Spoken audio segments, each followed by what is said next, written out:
إمام مسجد في تبوك، يعني إمام مسجد الملك خالد، يقول لأحد الإخوة أنه كان يتمنى أن يموت وهو يقول أشهد أن لا إله إلا الله، فمات في شعبان المنصرم وهو يقول أشهد أن لا إله إلا الله. فرق أنك تموت، يعني واحد من زملائنا أفتح دورة المياه فإذا به ميت في دورة المياه بمخدر. هل هذه ميتة؟ هل هذه ميتة؟ هل هذه ميتة؟ فرق بين أن تموت ساجدا، وبين أن تموت مع القرآن، وبين أن تموت في ذنب. وهذه القضية اللي تقلقني. أنا لما أشوف ابن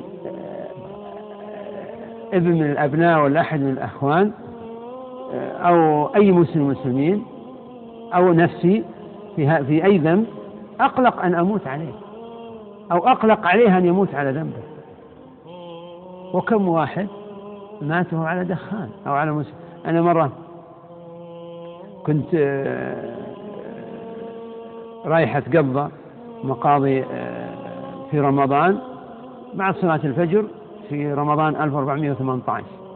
صليت الفجر ورحت للسوق المركزي عن طريق الملك فهد جنوبا، وأنا ماشي بعد صلاة الفجر فإذا واحد زي الصاروخ عداني. لما مشيت دقيقتين لقيته منقلب وجدته منقلب والسيارة فوقه. نزلت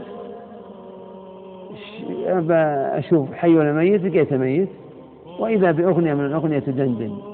إذن هذا آخر علم في الدنيا ماذا؟ هل هذه ميتة؟ هل هذه ميتة؟